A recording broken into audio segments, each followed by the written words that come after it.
Bonsoir à tous. Ravi de vous retrouver donc en compagnie de Ouda donc pour notre nouveau Patrimo Live où nous allons parler toutes les deux de la retraite. Donc un vaste sujet, Ouda. Donc on va essayer de répondre à un maximum de questions que vous pourriez éventuellement avoir sur ce sujet, qui est en plus un sujet d'actualité.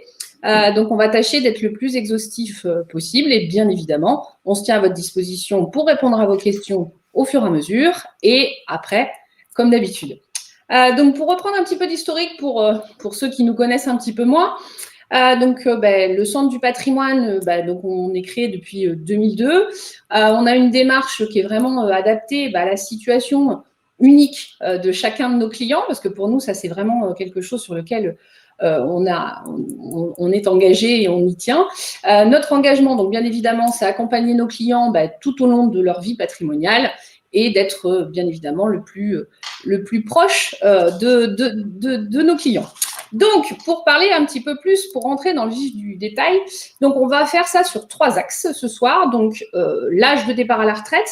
Donc, justement, ça, aujourd'hui, c'est quelque chose qui est quand même important parce que les âges pivots sont en train de bouger. Donc, ça, on va un petit peu plus vous expliquer comment ça va se passer maintenant et dans les années futures. Comment, justement, est calculée ma retraite. Et ensuite, on vous parlera donc d'une solution qui existe, qui est le PER, donc pour justement compléter sa retraite. Donc voilà. Alors, donc on va commencer dans le vif du sujet pour parler donc quels sont les différents types en fait de retraite, comment c'est calculé aujourd'hui et comment ça fonctionne. Donc on est aujourd'hui tout simplement dans une solidarité intergénérationnelle, tout simplement parce que c'est la retraite par répartition. Comment ça fonctionne? Aujourd'hui, vous avez en fait les actifs qui payent. Donc en fait, pour les inactifs que l'on paye, que l'on traite aujourd'hui donc de retraités. Donc par rapport à ça, c'est la retraite par répartition, c'est français, ça n'existe pas forcément dans beaucoup de pays et ça fonctionne plutôt très bien. Sauf qu'on a quelques petites difficultés aujourd'hui qui pourraient venir gripper ce système, qui sont aujourd'hui on a le vieillissement de la population, donc ça on en est tous conscients aujourd'hui. Il y a l'espérance de vie également qui augmente et en plus nous avons un troisième sujet qui est de plus en plus je dirais, régulier, c'est que les actifs rentrent de plus en plus tard donc dans la vie active. Donc, par rapport à ça, il faut qu'on fasse très attention au ratio à l'heure actuelle qui est entre le nombre de cotisants pour le nombre de retraités. Parce qu'aujourd'hui, nous qui sommes actifs, nous payons pour les retraites actuelles et plus tard, quand nous serons à la retraite, ça sera les actifs du moment qui paieront pour nos retraites. Donc ça, c'est la retraite par répartition. Ensuite, il existe la retraite par capitalisation. Donc, qu'est-ce que c'est? Ça, c'est tout simplement les retraites qu'on appelle dites privées. C'est tout simplement, je constitue un capital qui va me servir au moment de ma retraite pour me faire des revenus complémentaires. Donc, comment est calculé, par contre, comment fonctionne, entre guillemets, la retraite aussi par répartition? Donc, pour vous l'expliquer, vous avez ce qu'on appelle aujourd'hui le régime de base. Donc, ça, c'est le régime obligatoire, donc qui permet, en fait, tout simplement, la pension de retraite qui est payée chaque mois est basée donc sur un régime général pour les travailleurs et les indépendants. Vous avez aussi la mutualité sociale agricole et également le régime spécial des fonctionnaires et pas mal de régimes spéciaux qui, justement, aujourd'hui, le gouvernement aimerait tendre à fusionner l'ensemble de ces régimes pour beaucoup plus de simplicité. Et vous avez ensuite le régime complémentaire qui est également par répartition, mais qui fonctionne avec un système aujourd'hui de points. Et ce sont ces points, avec la valeur de ces points, qui nous donnent en fait tout simplement le montant que l'on va avoir de retraite. Donc voilà par rapport à ceci. On va regarder un petit peu rapidement le panorama des régimes de retraite et on va comprendre après pourquoi justement il y a une réforme des retraites qui est en cours. Aujourd'hui, il faut savoir qu'il existe 42 régimes différents de retraite en fonction de la situation, le statut professionnel dans lequel vous exercez. Soit vous êtes salarié, soit vous êtes fonctionnaire, vous êtes travailleur non salarié, vous êtes exploitant agricole, etc. Donc, on voit, et vous le voyez là sur le tableau, qu'il existe une multitude de régimes de retraite avec toujours un système de répartition, comme l'a dit Hélène, avec une retraite de base et une retraite complémentaire. On va faire ici un zoom, alors non pas sur toutes les catégories socio-professionnelles, mais on va regarder les salariés, cadres ou non cadres, les fonctionnaires de la profession hospitalière, pardon, et les artisans, commerçants, industriels, on va dire, qui sont les trois grandes catégories qu'on a le plus souvent. La retraite, en fait, de base, elle est pour les salariés. On va commencer par les salariés. Donc, les salariés sont rattachés à la Caisse nationale d'assurance vieillesse, hein, pour les salariés du secteur privé. La retraite de base, donc ils ont cette retraite de base et une retraite complémentaire qui, elle, est gérée par la Caisse Agirc-Arrco. Les affiliés, en fait, de la Caisse nationale d'assurance vieillesse peuvent, en fait, demander la liquidation de leurs droits lorsqu'ils atteignent l'âge légal de départ à la retraite. Donc, cet âge légal, il va varier entre 60 et 62 ans en fonction de l'année de naissance. Et pour ceux qui n'auraient pas, par exemple, suffisamment cotisé de trimestres pour bénéficier d'une retraite à taux plein, ils doivent attendre l'âge de 65 à 67 ans, là aussi en fonction de l'année de naissance, pour pouvoir bénéficier d'une pension de retraite à taux plein. Sinon, ils peuvent partir à l'âge légal de départ à la retraite avant, s'ils ont cotisé le nombre de trimestres suffisant. Ça, on verra après. Depuis le 1er janvier, alors avant, on avait pour la retraite complémentaire des salariés du secteur privé, on avait deux caisses, hein, la caisse Agirc, la caisse Arrco. Depuis le 1er janvier 2019, ces deux régimes complémentaires, Agirc, donc ce sont pour les salariés cadres, et Arrco pour les salariés cadres et non cadres, ce sont les régimes de retraite complémentaires. Donc, elles ont fusionné. Donc, maintenant, l'employeur, en fait, des salariés du secteur privé cotise aux caisses désignées par la convention collective du secteur ou aux caisses départementales éventuellement compétentes. Ça, c'était pour les salariés. Pour les fonctionnaires de la fonction publique hospitalière, eux, par exemple, ils vont cotiser non pas à la Caisse nationale d'assurance vieillesse, mais à la Caisse nationale des retraites des agents des collectivités locales. Là aussi, ça fonctionne selon un système de répartition, hein, comme l'expliquait Hélène. Les actifs d'aujourd'hui cotisent pour les retraités actuels. Donc, concernant les fonctionnaires, là, on va avoir deux catégories de fonctionnaires. Ils peuvent là aussi liquider leurs droits à la retraite dès qu'ils ont atteint un certain âge. Alors là, en fonction de la catégorie dans laquelle le fonctionnaire se situe, l'âge de départ n'est pas le même. Pour les fonctionnaires de catégorie sédentaire, l'âge de départ, c'est entre 60 et 62 ans. Pour les fonctionnaires de catégorie active, c'est entre 52 et 57 ans. Les catégories actives, en fait, ce sont tous les emplois qui présentent un risque particulier ou une fatigue exceptionnelle. Voilà, il faut justifier quand même d'un certain nombre d'années de service pour pouvoir être dans cette catégorie-là. Là aussi, ils ont une caisse de retraite complémentaire, hein, qui est l'IRCANTEC, à savoir qu'en plus de l'IRCANTEC, il y a une retraite supplémentaire, une retraite additionnelle pour les agents de la fonction publique hospitalière, qui est la retraite additionnelle, donc la RAFP, qui est une retraite supplémentaire pour eux. Concernant les commerçants et artisans, ils sont assimilés, en fait, ils ont une caisse qui est assimilée à la sécurité sociale des indépendants, hein, le SSI, anciennement RSI, que vous devez connaître en tant qu'artisan, commerçant et industriel.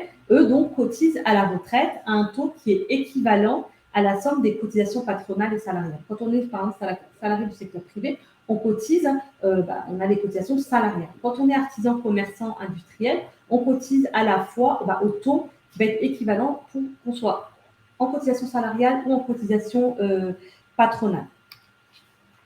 On va regarder maintenant quel est l'âge de départ à la retraite. Je te laisse la main, Hélène. Merci, Ouda. Donc, c'est plus clair, on a pu comprendre les différents types de caisses auxquelles nous avons affaire. Donc aujourd'hui, l'âge de départ à la retraite, donc et les nombres de trimestres. Donc j'ai essayé justement de bien vous expliquer la différence entre trimestre cotisé et trimestre validé, parce que ça c'est un fondement même de la retraite en fait, qui nous permet de savoir qu'à un moment donné combien nous avons de trimestres en fait pour pouvoir bénéficier de la retraite. Donc l'âge de départ à la retraite à l'heure actuelle donc est de 62 ans. D'ici 2027, l'âge d'équilibre, parce que donc c'est ce qui était justement voté, donc en fait c'est un système de bonus malus en fonction du moment où vous partez, c'est pour inciter en fait tout simplement les actifs à rester le plus tard possible. Et donc plus vous restez tard, plus en fait vous aurez, je dirais une retraite plus importante, parce que vous validerez des trimestres et vous cotiserez surtout des trimestres complémentaires vraiment importants. Donc, d'ici 2027, en fait, donc l'âge pivot est donné aujourd'hui je dirais, sur une durée pour 64 ans, en fait. Si vous êtes né, en fait, en fonction, comme vous le voyez sur le tableau, entre 1955 et 1973, vous n'avez pas le même nombre de trimestres exigés pour bénéficier de votre taux plein. Et donc, comme je vous ai expliqué, vous avez deux styles de trimestres. Les trimestres cotisés, donc ceux-là, c'est ceux vraiment qui vous donnent en fait le montant que vous allez avoir de retraite. Et vous avez les trimestres validés, qui vous valident en fait des trimestres, mais des trimestres assimilés plutôt, je veux dire, excusez-moi, qui vous permettent en fait tout simplement de voir combien vous avez de trimestres validés. Mais par exemple, vous pouvez avoir des trimestres assimilés, donc par exemple le chômage, le service militaire, la maladie, la maternité. Si vous étiez par exemple expatrié, donc ça je vais en expliquer un petit peu plus tard sur justement les cas particuliers, ça va vous donner des trimestres, ça va vous permettre de valider des trimestres, mais par contre vous ne cotiserez pas en fait pour votre retraite, donc ça ne vous donnera pas un montant de retraite à ce moment-là. Donc ça, c'est quand même assez important. Et donc, par an, on cotise 4 trimestres, normalement, ou on en valide avec les trimestres assimilés. Donc, par rapport à ça, vous avez donc aujourd'hui le départ anticipé, vous avez des possibilités de départ anticipé qui peuvent aujourd'hui exister, mais il faut le vrai âge aujourd'hui pour avoir aucune pénalité, c'est à 65 ans. À 65 ans, vous pourrez avoir, par exemple, imaginons si vous n'avez pas validé l'ensemble de vos trimestres, vous aurez quand même votre retraite, mais ça ne sera calculé que sur les trimestres cotisés. Donc, c'est ça qui est très important à pouvoir, je dirais, comprendre. Donc, je vais vous parler maintenant des cas particuliers, parce que là, on est dans la généralité. Donc, par rapport aux cas particuliers, donc comme je vous disais, par rapport à ces trimestres assimilés, donc c'est toutes les périodes, en fait, d'inactivité. Donc, par rapport à ça, c'est donc, comme je vous disais, le chômage, donc ça va vous valider des trimestres, mais ça ne vous permettra pas de cotiser.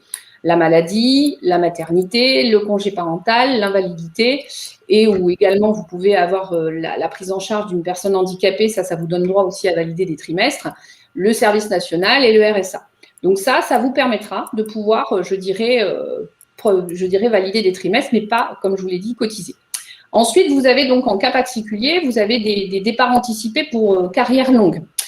Donc ça, c'est 3 conditions. Donc pour pouvoir partir un petit peu plus tôt en fait qu'avant les 62 ans, l'âge de départ à la retraite, c'est les 3 conditions cumulatives. Donc c'est justifié en fait de 4 à 5 trimestres en tout début d'activité. Donc quand on dit tout début d'activité, en fait, c'est avant 20 ans. Donc d'avoir cotisé un certain nombre de trimestres tout régime confondu, donc ça dépend vraiment de votre âge, comme je vous l'ai expliqué, de l'âge auquel vous êtes né, à laquelle vous êtes né, et aussi à quel âge vous avez commencé à travailler. Et donc, comme je vous disais, avoir commencé à travailler avant 20 ans. Donc ça peut permettre en fait tout simplement d'avoir un départ anticipé. Ensuite, donc vous avez les carrières à l'étranger. Donc ça peut être un petit peu compliqué par rapport aux carrières à l'étranger parce que en fonction si vous êtes détaché ou expatrié. Si vous êtes détaché, vous êtes tout simplement, vous cotisez de manière classique comme si vous étiez en France. Par contre, si vous êtes expatrié, en fonction donc du pays où vous êtes expatrié, il y a des pays où il y a des conventions donc bilatérales entre la France, par exemple, et tous les pays de l'Europe. Aujourd'hui, on a une convention bilatérale. Ça nous fait valider donc des trimestres assimilés, comme je vous disais, mais ça ne fait pas cotiser en France. Donc, par rapport à ça, c'est des choses qu'il faut vraiment faire attention. Et là, à partir de ça, il faut certainement, il y a possibilité de racheter les trimestres si aujourd'hui, il y a une différence, s'il y a une absence d'accord entre les deux. Je vais laisser la main à Ouda maintenant pour vous expliquer comment on calcule la pension de retraite. À toi, Ouda. Alors, pour le calcul de la pension retraite, comme on a vu tout à l'heure, il y a différents cas. Vous avez vu plusieurs régimes spéciaux. Donc là, on va plutôt regarder le calcul de la pension retraite pour les salariés du secteur privé ou du secteur public. Mais voilà, on a pris, on va dire, un exemple de base parce que le temps ne nous permet pas de regarder l'ensemble des régimes. Donc, pour le mode de calcul de la retraite, si je prends un salarié, alors, comment on va calculer la pension retraite? En fait, c'est le salaire de référence. Le salaire de référence étant la moyenne des 25 meilleures années pour les salariés du secteur privé et les 6 derniers mois de traitement brut pour les fonctionnaires. 6 derniers mois de traitement brut, hors prime et hors indemnité. Donc, on prend ce salaire de référence, on le multiplie par le taux de pension qui est de 50% pour le taux plein. Si vous partez à la retraite, non pas à taux plein, mais avant, à ce moment-là, vous avez une décote de 1,25% par trimestre entier. Par trimestre manquant, vous avez une décote, sachant qu'on peut comptabiliser que 20 trimestres manquants au maximum. On n'ira pas au-delà parce qu'il faut quand même avoir un minimum de pension retraite. Donc, on comptabilisera 20 trimestres manquants au maximum. Mais voilà, on fait donc le salaire de référence multiplié par le taux de pension, multiplié par le nombre de trimestres validés, rapporté à la durée d'assurance qui est exigée pour partir à la retraite à taux plein. Donc, le montant maximum de la pension de retraite de base pour un salarié du secteur privé, c'est 50% du PAS. Le PAS, c'est le plafond annuel de la sécurité sociale. Donc, on ne peut pas avoir, sur la retraite de base, je ne parle pas de la retraite complémentaire, mais on ne peut pas avoir plus de 50% du plafond annuel de la sécurité sociale en pension de retraite. Donc, ça nous donne maximum 20 568 €. Vous pouvez là aussi avoir une éventuelle surcote qui sera de 1,25% par trimestre entier cotisé supplémentaire. Donc, c'est ce que vous disiez, Hélène. Hein, plus vous allez aller loin dans votre activité, même si vous avez dépassé l'âge légal de départ à la retraite ou la retraite à tout plein, mais voilà, vous pourrez avoir là aussi, on ne se dit pas, non, je travaille pour rien ou je cotise pour rien. Non, vous aurez quand même une surcote qui est donc de 1,25% par trimestre entier. Ce qui fait que sur la retraite de base pour le salarié du secteur privé, on peut avoir une retraite de 1 714 € par mois. Ce qui peut être, alors pour certains, ça peut paraître beaucoup, mais pour d'autres qui peuvent avoir, par exemple, aujourd'hui un salaire de 5 000 €, vous comprenez que passer de 5 000 à 1 714 €, là, on se dit ça peut faire un petit peu mal à la retraite. Et donc, on voit là l'importance de mettre en place d'ores et déjà des solutions complémentaires telles que le plan d'épargne retraite dont on va parler tout à l'heure. Vous avez cette pension de retraite, elle peut être aussi majorée, hein, cette pension de retraite. Alors, on l'a dit, soit par le système de la surcote, parce que vous avez eu une activité au-delà de l'âge légal de départ à la retraite, soit parce que vous avez eu au moins 3 enfants, dans ces cas, vous avez une majoration de 10%, soit parce que vous avez, lorsque vous êtes à la retraite, vous êtes titulaire d'une retraite d'inaptitude au travail et en plus, vous avez un statut d'invalidité et avez besoin de recourir à une tierce personne. À ce moment-là, vous aurez une majoration de 40%.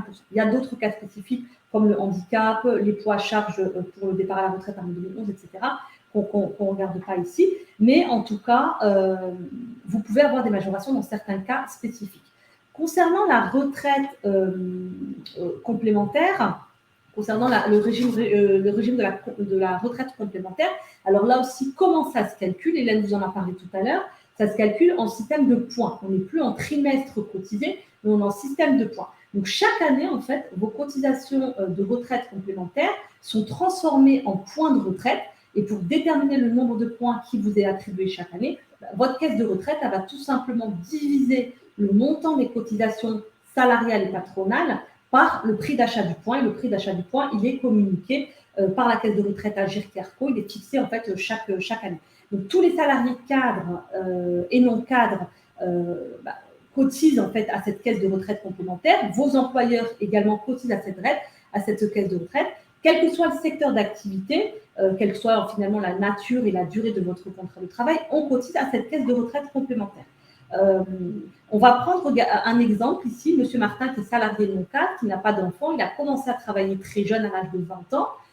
Il doit donc, pour bénéficier d'une retraite à temps plein, cotiser 166 trimestres. Son salaire, au moment où il partait, aujourd'hui, il est à 60 000 € annuel, hein, je parle, 60 000 € annuels. L'estimation de son dernier revenu professionnel, par exemple, est de 3 745 €. Sa pension de retraite nette, elle est estimée à 2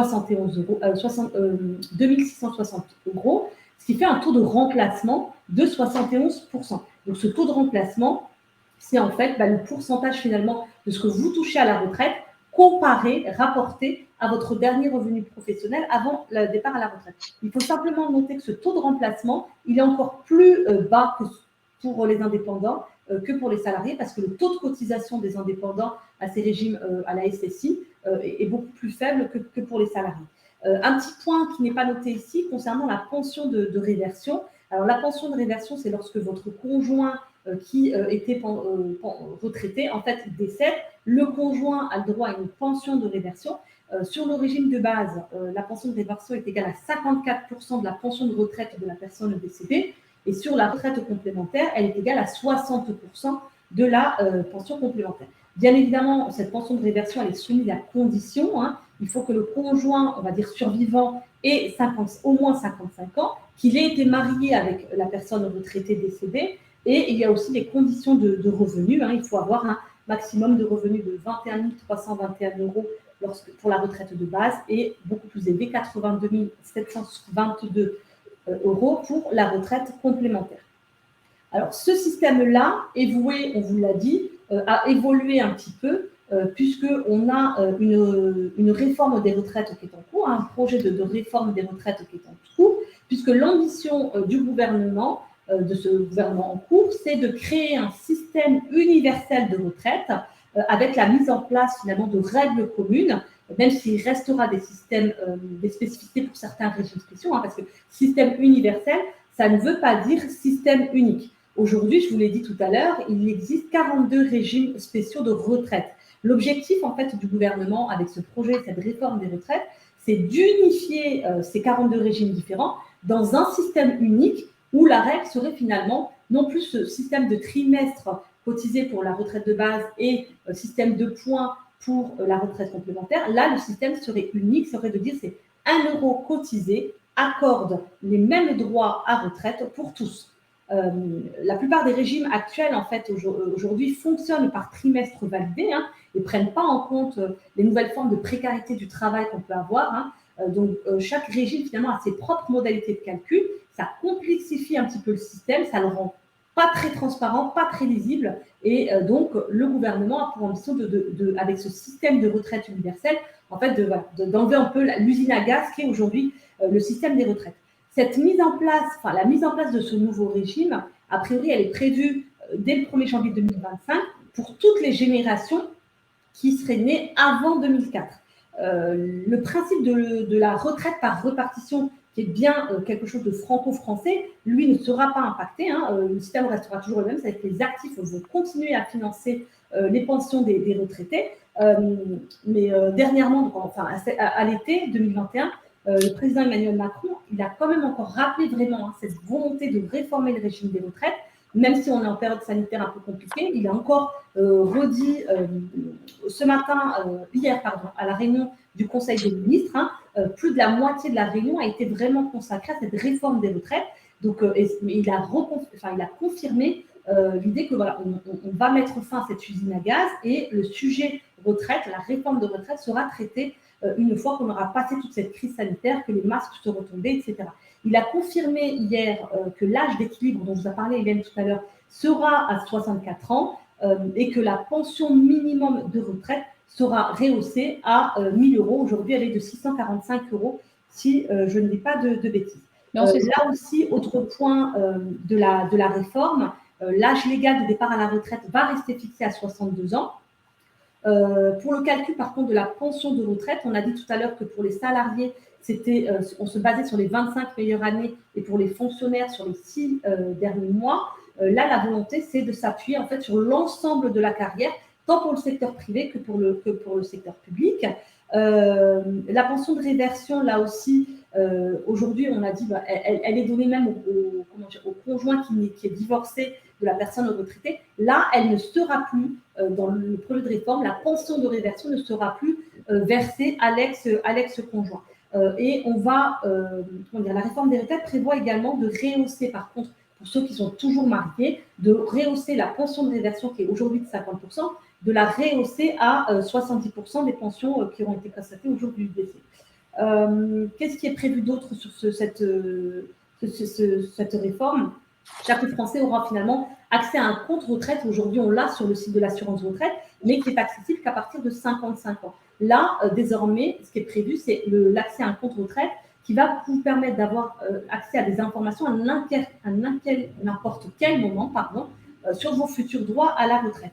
Voilà ce qu'on pouvait dire. Et je vous ai dit, on va passer plutôt sur un système de répartition, de calcul de retraite à points avec un seul étage, finalement, retraite de base et retraite complémentaire, tout ça qui sera fusionné avec un système à points. Mais voilà, la réforme des retraites est toujours en cours, elle est toujours d'actualité. On attend la fin de la crise sanitaire pour y voir plus clair. Pour la mise en place, on est bien d'accord. Exactement. Et en fait, le but est quand même de simplifier, logiquement de simplifier et d'avoir plus d'équité. Normalement, c'est ce qui est la volonté du gouvernement, et ce qui est plutôt pas mal, comme tu le disais, par rapport à France Retraite. Par exemple, aujourd'hui, c'est sûr qu'on n'a accès qu'à partir de 55 ans, donc des fois, quand on s'en est pas préoccupé plus tôt, ça peut être bien trop tard, alors que là, ça permettra justement de pouvoir éventuellement compléter sa retraite, disons de savoir qu'il faut qu'on complète sa retraite assez rapidement si on continue sur la même lancée au niveau de son activité. Donc, justement, et donc par rapport à ça, donc les solutions justement pour compléter les retraites, dont une solution qui existe aujourd'hui, qui est quand même plutôt pas mal faite et qui a été lancée avec la loi Pacte au 1er octobre 2019, c'est le PER. Donc le PER, ça c'est la solution aujourd'hui, c'est donc un produit d'épargne long terme qui permet aujourd'hui d'obtenir lors de son départ un capital ou une rente. Donc il est voué à remplacer le PER aujourd'hui, les systèmes qui existaient, qui étaient le PERP et le Madelin. Donc aujourd'hui, on ne peut plus souscrire ni PERP ni Madelin par rapport à ça. Et surtout, on va pouvoir aussi faire un système de transfert. Donc pour vous expliquer un petit peu donc quel type de PER il existe aujourd'hui, donc vous avez le PER assurance, donc qui fonctionne à peu près, j'ai envie de dire, comme les systèmes d'assurance vie que vous connaissez. Et vous avez aussi les PER bancaires qui, eux, fonctionnent un petit peu plus comme compte titre ou PEA. Donc ça, aujourd'hui, c'est ce qu'il existe. Et vous avez donc la possibilité, avec ces nouveaux PER, de transférer plutôt vos PERP ou vos Madelins que vous aviez. Vous allez pouvoir justement les transférer vers justement ce nouveau système de PER. Donc, comment fonctionne le PER ou PERIN, parce qu'il a deux noms, mais c'est la même chose en fait. Donc, comment il fonctionne aujourd'hui? Donc, vous avez deux grandes phases. Vous avez la phase de constitution et la phase de sortie. Donc, les gros changements sont sur la phase de sortie, parce que la phase de constitution, pour ceux qui connaissent déjà le PERP ou le Madelin, ça fonctionne de manière assez équivalente. Donc, qu'est-ce que je fais? Donc, j'épargne pour ma retraite. Donc, les sommes versées, par contre, que je verse sur le PER sont indisponibles, sauf cas exceptionnel que je vais vous expliquer plus loin, jusqu'au déblocage du plan.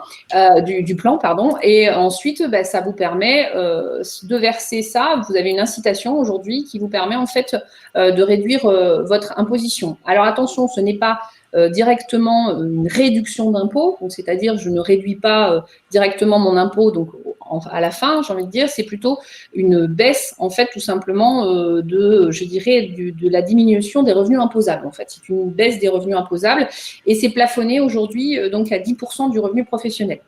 En fait, en fonction de combien vous avez de tranches marginales d'imposition, c'est ce qui va déterminer de combien vous déduisez au niveau de vos impôts. Donc ensuite, vous avez donc la phase de sortie. Donc, vous avez trois possibilités aujourd'hui. Donc, par rapport aux modalités de sortie, c'est soit donc une sortie en capital qui n'existait pas en fait avec les anciennes formules. Le PERP et le Madelin ne le permettaient pas ou à part cas exceptionnel. Alors que là, vous pouvez sans aucun problème sortir en capital. Vous avez toujours et encore la sortie donc en rente, comme ce qui existait au préalable. Donc la sortie en rente est calculée en fonction donc des tables de mortalité donc en vigueur au moment où vous l'avez souscrit en fait, parce que c'est celles-ci qui vont vous permettre de savoir sur quelle table de mortalité. Donc en fait, la table de mortalité, comme son nom l'indique, c'est calculé en fonction de l'espérance de vie, en fonction homme ou femme, combien on va avoir sur la fin et pendant combien de temps on va plutôt pouvoir espérer cette rente. Et ensuite, vous avez une possibilité donc de mixer, c'est-à-dire je vais pouvoir sortir une petite partie ou une grande partie, la moitié en capital. Donc ça se définit au moment de la sortie. Une sortie en capital et une sortie également en rente. Donc comment par contre je le sors? Donc c'est forcément les dates, c'est l'âge de départ à la retraite et quand justement, Ouda vous expliquait, je vous l'expliquais plus haut, le régime obligatoire, c'est quand vous liquidez vos droits à la retraite. Vous n'avez pas le droit, par contre, de sortir votre PER avant justement ce cas je dirais, tant que vous n'avez pas liquidé vos droits légaux en fait, d'âge à la retraite. Donc Ouda, je vais te laisser expliquer un petit peu la fiscalité par rapport à ça du père, comment ça fonctionne. Voilà. Tout à fait. Donc, la fiscalité, on distingue deux types de fiscalité. La fiscalité à l'entrée et la fiscalité à la sortie. La fiscalité à l'entrée, c'est ce que vous disiez, Hélène, c'est-à-dire que lorsque je verse des cotisations sur mon plan d'épargne retraite, j'ai le choix de dire est-ce que je veux les déduire de mon revenu imposable et donc diminuer mon imposition, ou est-ce que je veux renoncer à cette déduction des versements parce que j'ai la possibilité de le faire sur le père. Les versements volontaires, en principe, sont déductibles du revenu global. Comme elle vous a dit, Hélène, c'est sur option, c'est sur option irrévocable qu'il est possible d'y renoncer. La déductibilité, elle est limitée. Elle est limitée. Il y a un plafond, il y a double plafond et on peut prendre le plus élevé des deux plafonds. Le premier plafond, c'est on peut déduire les cotisations dans la limite de 10% des revenus d'activité professionnelle de l'année N-1. Les revenus sont retenus dans la limite de 8 fois le plafond annuel de la sécurité sociale. Ça veut dire qu'on peut déduire de son revenu imposable jusqu'à 32 908 euros de versement réalisés pour 2021. Le plafond annuel de la sécurité sociale, vous le savez, change chaque année. En tout cas, donc cette année, si vous voulez verser sur un plan d'épargne retraite, vous pouvez le faire dans la limite de 10% de votre revenu professionnel. Si vous touchez plusieurs dizaines de milliers d'euros, vous êtes plafonné à 32 908 euros de versement. Ça, c'est le premier plafond. Le deuxième étant le plafond, 10% du plafond annuel de la sécurité sociale, donc maximum 4 114 euros. Ça, c'est pour aussi les versements faits en 2021, si vous avez des revenus moindres, mais que vous voulez quand même déduire un peu plus que 10% de votre revenu. Important de retenir également qu'on a une possibilité de reporter le plafond de la déduction non utilisé sur les 3 dernières années. Donc souvent, sur votre avis d'imposition où vous faites la demande à l'administration fiscale, vous allez pouvoir prendre, si vous n'avez jamais ouvert de perte, par exemple, de perte de plan de Madelin ou autre, ou de perte depuis 2019, vous avez la possibilité de prendre le plafond, donc 10% en gros de votre revenu professionnel des 3 années passées, et de faire un seul versement cette année pour utiliser ce plafond-là, ce qui vous permettra d'effacer un peu plus votre imposition sur cette année. Vous avez également la possibilité d'utiliser le plafond du conjoint non utilisé. Alors, en priorité, les versements vont s'imputer sur votre propre plafond et le surplus sera imputé sur le plafond du conjoint. Là aussi, c'est une option, il faut le cocher. Ça, c'est la fiscalité. Oui. Et Ouda, pour l'expliquer un petit peu, pour expliquer où c'est, tu peux expliquer justement ces plafonds, où on les retrouve sur l'avis d'imposition? Oui, on les retrouve en dernière page de l'avis d'imposition. Il y a marqué plafond de déduction épargne retraite et vous allez voir plafond 2019, plafond 2020 et plafond 2021. Vous voyez, vous prenez le montant total et là, vous avez la possibilité d'utiliser en fait ce plafond-là et vous avez le plafond du conjoint. Et là, encore une fois, imaginons que vous faites un père pour vous, votre conjoint n'en a pas et que finalement, ce que vous voulez verser excède votre plafond à vous, il faut bien cocher sur la déclaration des revenus lorsqu'on va indiquer le montant versé en épargne, de mettre, cocher la petite case, j'utilise le plafond de mon conjoint. Donc, je vous disais, ça, c'est la fiscalité à l'entrée. Les versements sont déductibles. À la sortie, c'est-à-dire au moment où je prends ma retraite, je vais pouvoir demander, comme vous l'a dit Hélène, soit une sortie en rente, soit une sortie en capital, soit une partie en rente et une partie en capital. Là aussi, la fiscalité va être différente selon que les versements ont été déduits ou non du revenu global. Si je sors en rente et que j'avais demandé la déductibilité de mes versements, à ce moment-là, ma rente, elle est imposée au barème de l'impôt sur le revenu, comme votre pension de retraite au titre de votre activité professionnelle. Vous avez droit à un abattement là aussi de 10%. Et sur une fraction de la rente, vous allez là également être soumis aux prélèvements sociaux au taux de 17,2%. La fraction de la rente, elle va être fonction de l'âge du titulaire au moment où il demande la conversion de son plan d'épargne retraite en rente. Le plafond, c'est si vous demandez la sortie en rente à plus de 69 ans, on va taxer aux prélèvements sociaux 30% de la rente. Si c'est entre 60 et 69 ans, c'est 40%, et ensuite c'est 50% et 70%. Voilà, vous avez une fraction dégressive. Plus vous sortez tard, et bien évidemment, moins est taxée la rente aux prélèvements sociaux. Si vous sortez en capital, à ce moment-là, ce que vous avez versé sur votre plan d'épargne retraite, quand vous avez déduit ça des impôts, on ne peut pas avoir un double avantage fiscal, c'est-à-dire que si vous récupérez vos versements en gros en capital à la sortie, vous avez ce capital qui est soumis à l'impôt sur le revenu, sans abattement et sans prélèvements sociaux pour le coup. Les gains, en gros, les intérêts qui auront été générés sur votre plan d'épargne retraite, eux seront soumis à la flat tax au taux de 30%. Vous avez la possibilité également de les soumettre à votre impôt sur le revenu si lorsque vous partez à la retraite, votre taux d'imposition est nul ou est de 11% par exemple. Si vous n'avez pas, vous avez renoncé finalement à la déductibilité des versements volontaires, imaginons qu'aujourd'hui je ne suis pas imposable et que je veux quand même préparer ma retraite et souscrire un PER, je peux décider de renoncer à la déduction des versements volontaires.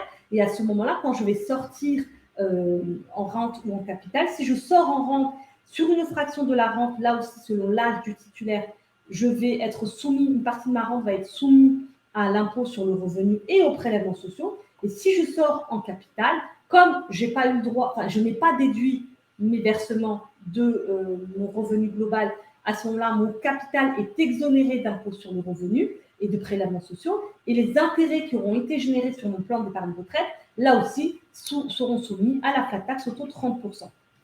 La fiscalité en cas de décès, c'est un peu la même que l'assurance vie. Si vous avez ouvert un plan d'épargne retraite assurance, c'est la fiscalité de l'assurance vie, donc vos bénéficiaires se verront appliquer la fiscalité de l'assurance vie. Et si c'est un père bancaire, un père compte-titre, à ce moment-là, le plan d'épargne retraite fera partie de l'actif successoral et se verra appliquer les droits de succession. Je te laisse la main, Hélène, pour présenter les cas de déblocage. Et merci. Et sachant que, comme tu dis, par contre, la sortie en capital, c'est sûr que c'est soumis à l'IR, mais sachant que quand même, quand on est à la retraite, on a quand même régulièrement, souvent, j'ai envie de dire, un taux d'IR qui est quand même moins important. On va le voir dans l'activité qu'on a fait après, effectivement. Donc, c'est vrai que ça, vous allez le voir, on va vous l'expliquer en second temps, mais c'est vrai que c'est quand même un avantage certain.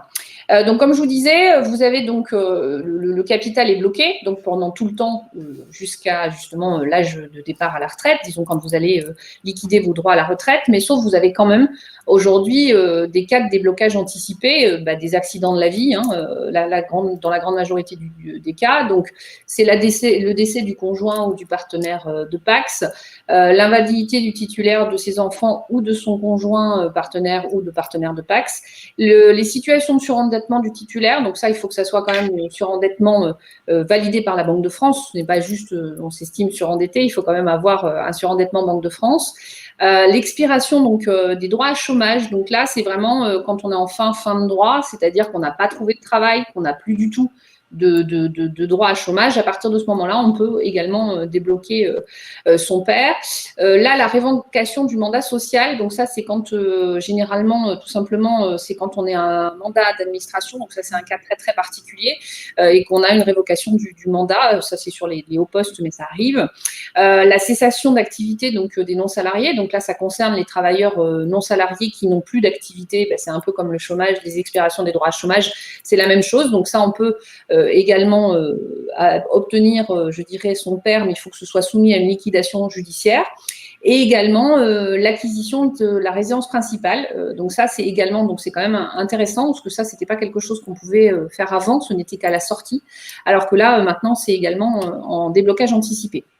Je vais te laisser, moi, justement, nous faire un exemple chiffré, ce qui, je pense, peut être intéressant, Ouda, pour qu'on comprenne mieux comment ça fonctionne. Exactement. Donc, en fait, on va prendre M. Tolosa, célibataire, sans enfant, 39 ans. Il a aujourd'hui un revenu annuel de 100 000 €.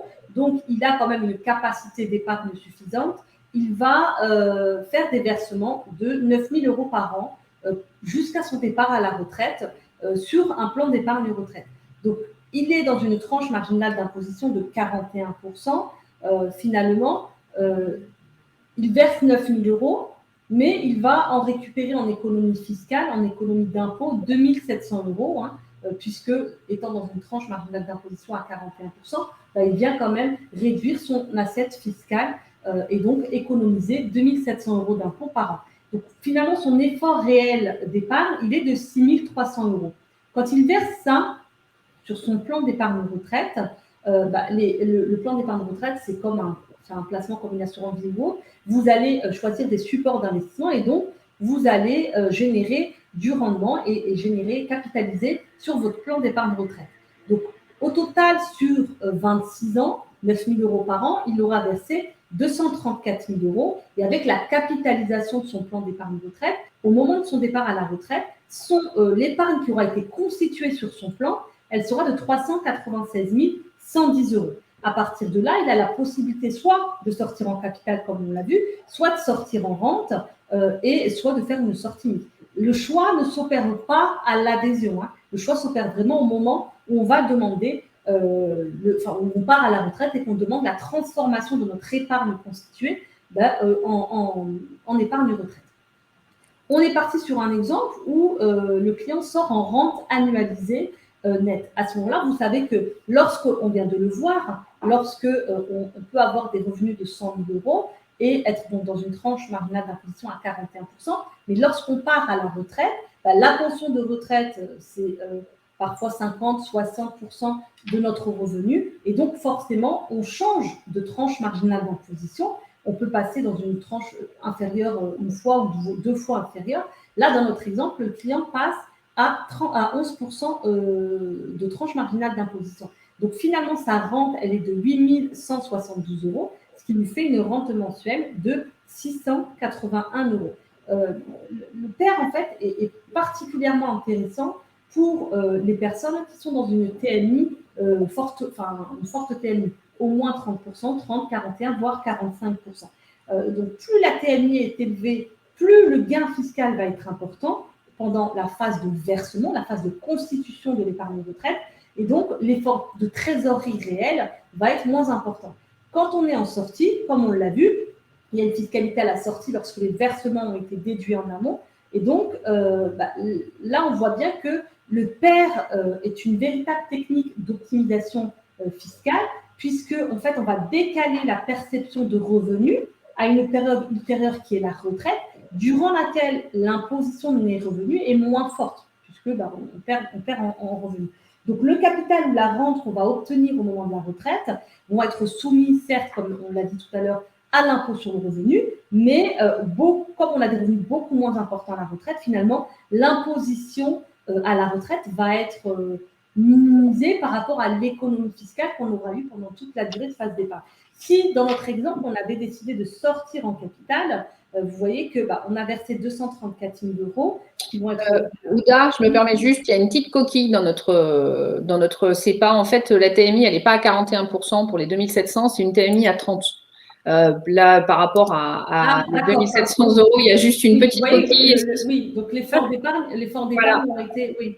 D'accord, oui, donc l'économie d'impôt, elle serait encore plus importante si on était dans une… À 41%, on serait… Je remercie une personne qui a fait le calcul et qui nous l'a… Donc, je tiens à le remercier parce que c'est vrai que… L'économie fiscale serait encore beaucoup plus importante si on était effectivement dans une tranche à 41%. Sachant que lorsqu'on sort en capital au moment de la retraite, si ce revenu, en fait, ce capital-là, certes, on va le soumettre à l'impôt sur le revenu, mais on peut aussi le considérer comme revenu exceptionnel. Si vous savez qu'il y a des critères de revenu exceptionnel, il faut que ça dépasse la moyenne des 3 dernières années, ça dépasse votre revenu professionnel, votre revenu actuel. Donc, à ce moment-là, vous pouvez aussi bénéficier du système du quotient et venir minimiser l'imposition de votre capital au moment de la retraite. Et après, on a choisi, je me permets juste de revenir un petit peu dessus, Ouda, on a choisi aujourd'hui quelqu'un à 100 000 euros pour juste que ce soit simple. Clairement, c'est pas, on a conscience aujourd'hui que par rapport à ça, aujourd'hui, il y a pas, tout le monde ne gagne pas 100 000 euros. Des revenus, des ménages. Ça serait bien, mais par contre, il faut avoir vraiment ça. Il y a vraiment un point de vigilance qui est quand même important. Il faut quand même être dans une tranche marginale d'imposition, selon nous, par rapport à notre expertise, qui est quand même intéressant entre 30 ou 41. Si vous êtes en dessous, très honnêtement, en fonction des calculs, c'est quand même moins intéressant, il faut être honnête. Donc, c'est pour ça qu'on a pris 100 000 pour le côté pratique, mais c'est quand même, à aujourd'hui, c'est quand même sur des tranches marginales d'imposition assez hautes pour que ce soit intéressant. Oui, tout à fait. Je te laisse continuer, excuse-moi, sur les supports. On va regarder maintenant ce que je vous disais, hein, la capitalisation, hein, comment on est passé là de 234 000 euros de versement à un capital de 396 110 euros. C'est bien que le capital que je mets et les versements que je mets sur mon plan d'épargne, bah, ils vont être investis sur des supports d'investissement. Et on va voir que les supports d'investissement sur le PER sont assez larges. La gamme de supports éligibles au plan d'épargne retraite est assez large. Là aussi, en fonction du type de PER, de terrain, que ce soit un terrain bancaire ou un terrain assurance vie, on n'a pas forcément les mêmes supports éligibles. Alors, sur le PER bancaire, c'est celui qui offre forcément le plus de supports possible. Hein. Ce sont les mêmes supports que pour un compte titre ordinaire.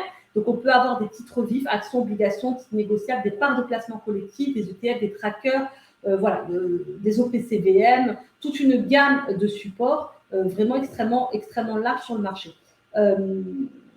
Quand on est en paire assurance vie, ce sont là les mêmes supports que forcément une assurance vie. Donc là, on peut mettre du fonds en euros. Hein. Le fonds en euros, pour rappel, c'est le support à capital garanti.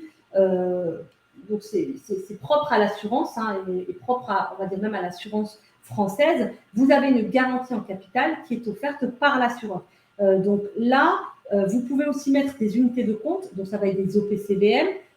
Ça peut être des OPCVM actions, obligations. On a également la possibilité de mettre des supports immobiliers qui permettent quand même d'avoir une certaine sécurité. Alors, pas comme on n'a pas une garantie en capital comme fonds euro, mais on peut avoir une certaine sécurité avec des rendements qui restent quand même assez intéressants quand on voit la volatilité parfois des marchés financiers. C'est des valeurs refuges. L'immobilier reste une valeur refuge. Donc, vous pouvez, dans un plan d'épargne retraite, mettre, pour ceux qui ont plutôt un profil prudent, mettre des supports immobiliers. Le fonds en euros, là, on l'a dit, donc ce sont les supports de l'assurance vie. Bien évidemment, hormis le fonds en euros, encore une fois, il y a toujours un risque de perte en capital, mais quand on fait des bons choix de support ou des supports immobiliers, et lorsque vous faites un plan d'épargne retraite par notre intermédiaire, on suit bien évidemment l'évolution des supports dans lesquels on fait investir nos clients. Donc, on va vous proposer aussi des arbitrages, des changements de fonds pour que vous ayez toujours dans votre plan d'épargne à la retraite, parce que le plan d'épargne, on l'a dit, hein, c'est en route vers la retraite. Donc, la retraite, elle peut être à court terme, à moyen terme ou à long terme. Souvent, quand on fait un plan d'épargne retraite, on est déjà sur un horizon de placement de moyen long terme. Donc, bien évidemment, qu'on va pouvoir changer les supports d'investissement au fur et à mesure, en fonction du contexte macroéconomique et de l'évolution des marchés financiers, sachant que sur les produits que nous commercialisons, on a quand même une gamme extrêmement large de supports d'investissement qui, normalement, répond à l'ensemble des profils de risque qui peuvent exister auprès des investisseurs. Et j'ai envie de dire qu'il est très important de bien choisir son PER parce que justement, en fonction de la durée, c'est comme l'assurance vie, on peut avoir des bons comme des mauvais rendements et s'il n'est pas géré, forcément, vous n'avez pas des rendements terribles. Forcément, il faut quand même que vous ayez quelqu'un qui vous gère votre PER. Ça, c'est une évidence. Donc, il faut être bien accompagné également dans son PER. C'est comme pour l'assurance vie. Et entre le bancaire, par contre, vous n'avez du tout aucune solution de repli comme le fonds euro avec quand même du capital garanti. Donc, il y a quand même une grosse différence, je dirais aujourd'hui, entre le PER bancaire et le PER assurance vie, qui est quand même le fonds euro. Et en plus, ça apporte quand même aujourd'hui, comme tu le disais, des supports en unité de compte ou en immobilier qui nous permettent donc justement d'avoir quand même une rentabilité assez intéressante. Donc, justement, ça me permet de rebondir sur les différents modes de gestion donc, qu'il existe aujourd'hui sur le PER. Donc, vous avez aujourd'hui ce qu'on appelle la gestion horizon. Donc, ça, c'est vraiment typique du PER. Ça n'existe nulle part ailleurs. En fait, c'est tout simplement, c'est le style de mode de gestion par défaut. Tout simplement, si vous ne choisissez rien, en fait, c'est la gestion à horizon sur laquelle vous serez. Plus vous allez être loin de l'échéance, plus vous allez avoir une part investie sur des supports dynamiques et plus vous vous rapprochez de l'échéance, plus on va sécuriser votre capital. Donc ça, comme sur l'assurance vie, vous avez la gestion pilotée. Donc là, vous confiez, je dirais, à un gérant tous vos supports du PER qui va gérer, faire des arbitrages, mais sans que vous ayez besoin d'intervenir. Et vous avez, comme pareil dans l'assurance vie, la gestion libre où là, vous choisissez, alors vous, comme je dis, accompagner. Par exemple, là, nous, en l'occurrence, on vous accompagne sur la gestion libre pour ou la gestion pilotée d'ailleurs, mais sur la gestion libre, quelle part de fonds euros on va mettre, quel support d'unités de compte peuvent être possibles également, et en fonction, justement, comme vous le disiez Ouda, de votre profil de risque, on va choisir ensemble quelle gestion nous allons faire. Donc ça, c'est les 3 grands modes de gestion qu'il existe aujourd'hui. Donc, à part si Ouda, tu vois quelque chose à rajouter par rapport au père, si tu avais quelque chose en plus, peut-être. Sur le non, après, je pense qu'on a fait un peu le tour. Après, n'hésitez pas effectivement à nous contacter. Alors, comme on l'a vu, la retraite est un sujet quand même d'actualité, un sujet complexe en fonction, en plus aussi, forcément, au cours d'une vie, on peut avoir été à un moment salarié, à un moment en activité, un moment on a décidé de créer une entreprise et puis finalement ça n'a pas marché, on est revenu salarié, etc.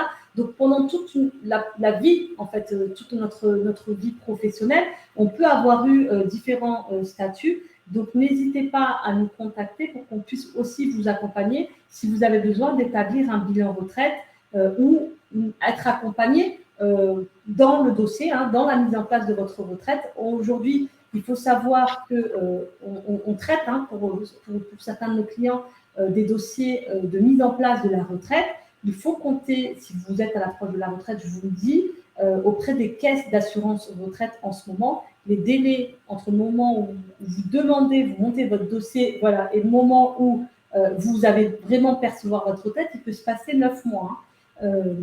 Et en faisant des relances, des dossiers pour des personnes qui ont des dossiers qui ont, voilà, les dossiers sont bien carrés, on a toutes les pièces, on justifie, on répond du jour au lendemain quand on a. Donc voilà, si vous n'avez pas forcément anticipé tout ça, faut déjà peut-être commencer à empiler parce que même quand vous allez voir, quand vous avez plus de 55 ans et que vous allez récupérer votre relevé de situation individuelle sur votre espace assurance retraite, s'il y a des coquilles dans votre relevé de carrière, il va falloir se rapprocher des anciens employeurs ou retrouver les documents pour demander à la caisse d'assurance retraite une régularisation. Donc, cette régularisation, parfois, là aussi, on va vous demander un courrier justificatif. Donc, ça peut prendre un petit peu de temps également, le temps de réponse. Donc, voilà, si vous partez en tout cas bientôt à la retraite ou si vous voulez déjà en tout cas préparer, ça c'est important, n'hésitez pas à faire appel à nos services pour établir ce bilan retraite ou vous accompagner dans la constitution de votre dossier retraite et surtout anticiper pour ne pas vous retrouver vraiment au moment où vous aurez cessé votre activité professionnelle sans votre pension retraite à côté. Ça nous semble essentiel. Ça nous semble essentiel parce que vraiment aujourd'hui, ça devient de plus en plus complexe.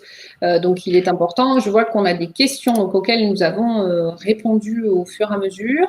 Donc, si vous avez des questions, comme vous disiez Ouda, surtout n'hésitez pas. Et puis là, en live, n'hésitez pas à les poser. On peut vous y répondre. Donc, par rapport à ça, donc je vais vous juste par rapport. Je vais vous lancer le sondage. Par rapport à savoir si vous avez apprécié ou pas ce webinaire. Alors, j'ai juste, excusez-moi, un petit souci. Je n'arrive pas à le publier. Alors, voilà, c'est ça. Donc, voilà, je vais vous soumettre juste après au vote. Mais par contre, sur les questions qui ont été posées, donc ce qui pouvait être intéressant, il y en avait une par rapport à qui nous demandait donc si on pouvait lui confirmer qu'on pouvait appliquer le quotient lors de la sortie en capital. Ouda, donc si tu veux pouvoir en discuter. Oui, c'est-à-dire qu'effectivement, si le capital, vous demandez la sortie de votre capital à la retraite et que ce capital est important parce que là, dans notre exemple, il avait quand même constitué un capital de 396 000 euros. Vous comprenez bien que ce capital qui va être soumis à l'impôt sur le revenu au moment où vous partez à la retraite, peut-être que votre revenu annuel que vous avez déclaré la même année va être peut-être que là en l'occurrence, on va dire 100 000. Si le capital, en tout cas, que vous allez percevoir et qui est soumis à l'impôt sur le revenu excède le revenu habituel, le revenu moyen, en tout cas des 3 dernières années que vous déclarez, ceci peut être considéré par l'administration fiscale comme un revenu exceptionnel et donc vous avez le droit de demander l'application du système du quotient. Pour le moment, c'est le cas. On espère que ça va rester. Pour le moment, c'est le cas. Ça peut toujours changer. Mais avec la réforme de retraite, ils vont changer ou pas à voir. Donc, voilà. En l'état actuel des choses, c'est le cas. C'est le cas et à ce moment-là, ça va permettre, si vous voulez, de lisser le montant de l'imposition, puisque finalement, on va calculer votre impôt sans ce revenu exceptionnel, on va calculer votre impôt avec ce revenu exceptionnel. Le différentiel va être considéré comme étant l'impôt lié à ce capital pair, et on va le multiplier. Donc, voilà, c'est un peu technique, mais en tout cas, ça permet de diminuer et d'amortir un petit peu le coût de la sortie, de ce capital du Et PER. ça, bien évidemment, au moment de la sortie je dirais, en rente ou en capital, en l'occurrence, on vous accompagne pour vous optimiser, bien évidemment, Oui. regarder quelle sera la meilleure fiscalité, parce qu'optimiser, ce n'est pas le bon terme, mais regardez quelle sera la fiscalité la plus adaptée à votre cas. Comme on vous l'explique, c'est vraiment adapté à chaque personne. Donc ça, on vous accompagne également sur le sujet. On m'a également donc posé une autre question. Donc, faut-il fixer les modalités de sortie lors de la liquidation du PER à la souscription? C'est vraiment à la sortie. Hein. Ce n'est qu'au moment où vous partirez à la retraite, que vous allez faire valoir votre départ à la retraite, que vous allez dire à l'assureur, en l'occurrence qui détiendra le plan d'épargne retraite, comment vous voulez sortir. Est-ce que vous voulez sortir en capital? Voilà, c'est à ce moment-là qu'on choisit. Et c'est aussi à ce moment-là que vous pouvez dire, est-ce que vous voulez une rente avec réversion au profit du conjoint, une rente sans réversion, une rente avec garantie, annuité garantie. Voilà. C'est à ce moment-là qu'on va faire le choix et on va vous accompagner pour vous dire, en fonction de votre situation à ce moment-là, de ce que vous souhaitez faire. Il y en a, par exemple, quand ils vont partir à la retraite, ils auront encore un crédit sur la résidence principale ou sur un autre crédit qui va encore coûter peut-être 3-4 ans. Et là, ils vont dire, là, j'ai encore besoin d'un peu plus de revenus. Donc, peut-être qu'on va prendre une rente avec un surplus les 5 premières années et ensuite, la rente va diminuer. Voilà, il y a différentes possibilités à faire et là, bien évidemment, on vous accompagne. On a une question intéressante de quelqu'un qui nous dit « Je n'ai travaillé que 5 ans en France et le reste aux USA et en Allemagne. Y a-t-il un minimum d'années passées en France avant le départ à la retraite pour accéder à un seuil de droit minimum ?» Quand on est fonctionnaire, l'assuré doit avoir travaillé au minimum 2 ans en France pour pouvoir prétendre à une pension de retraite de droit, du public. Pour les salariés, il me semble que non, il n'y a pas d'année minimum passée en France. Ça va être simplement, comme on a dit, la retraite de base, ça va être le nombre de trimestres que vous aurez validé en France, sachant qu'il y a quand même, il me semble qu'on l'a dit tout à l'heure, une retraite minimum qui va être accordée, mais à ma connaissance, à aujourd'hui, il n'y a pas de minimum d'années à devoir passer en France pour prétendre à une retraite. Non, il faut simplement effectivement avoir, ça va être fonction de ce que vous aurez cotisé, de ce que vous aurez cotisé comme trimestre. Ou un minimum vieillesse, autrement. On pourra, éventuellement, la personne pourra avoir le droit à un minimum vieillesse, mais ça, toujours, c'est aussi en fonction des autres ressources et des autres revenus par ailleurs que l'on peut avoir. Donc, ça, c'est soumis à des règles. On prendra, il me semble, le revenu mondial. Hein. Oui, c'est ça. Donc, par rapport à tout ça, il faut regarder par rapport aussi aux autres revenus. Donc, ça, chaque cas est très particulier. Hein, donc, par rapport à ça, donc surtout, n'hésitez pas, parce que vous voyez, il y a plein de cas particuliers qui nous sont demandés. Donc, surtout, n'hésitez pas par rapport à ça à revenir vers nous. Nous vous ferons un devis détaillé parce que chaque cas est différent. Donc, il n'y a pas, en fait, je ne peux pas vous dire parce que j'ai eu une question par rapport à combien coûte un accompagnement sur un dossier retraite. C'est vraiment en fonction de chaque dossier. Mais sachant que vous savez exactement où vous allez au moment où on peut vous accompagner et ça, vous savez exactement combien vous aurez à payer en fonction de votre cas. Parce qu'il y a les multipensionnés, comme a pu vous l'expliquer Ouda, donc en fonction si vous avez été salarié, plus travailleur non salarié, que vous avez été expatrié, etc. Donc, ça peut être des cas assez complexes. Donc, plus c'est complexe, plus c'est long. Et donc, plus forcément, c'est en fonction de tout ça qu'on peut vous faire un devis. Donc, mais ça, bien évidemment, le Centre du patrimoine avec toutes ses équipes, on vous accompagne sur le sujet, qui est un sujet vaste et passionnant, mais que nous adorons. Donc, il n'y a pas de souci là-dessus. Donc, là, je n'ai plus aujourd'hui pour le moment d'autres questions. Donc, je vais juste par rapport à ça vous soumettre le sondage, si vous le permettez. Donc, c'est le format du webinaire vous convient-il? Parce que ça, c'est pour nous toujours important de savoir si ça va bien. Donc, je vous laisse, si vous voulez bien, je ne sais pas, tu le vois toi, Ouda? C'est bon? Je l'ai soumis. Oui. Donc, c'est bon, il est en route. Alors, parce que j'ai eu un petit souci, mais là, non, apparemment, ça ne fonctionne pas. Alors, Tu vois les réponses? Oui, ça convient, 100%. Bon, parfait. Je ne voyais pas les réponses. Je ne voyais pas les réponses, donc c'est parfait. C'est parfait. Donc, et j'ai une dernière petite question. Faut-il privilégier un pair avec table de mortalité garantie à l'adhésion? Qu'en penses-tu, Ouda?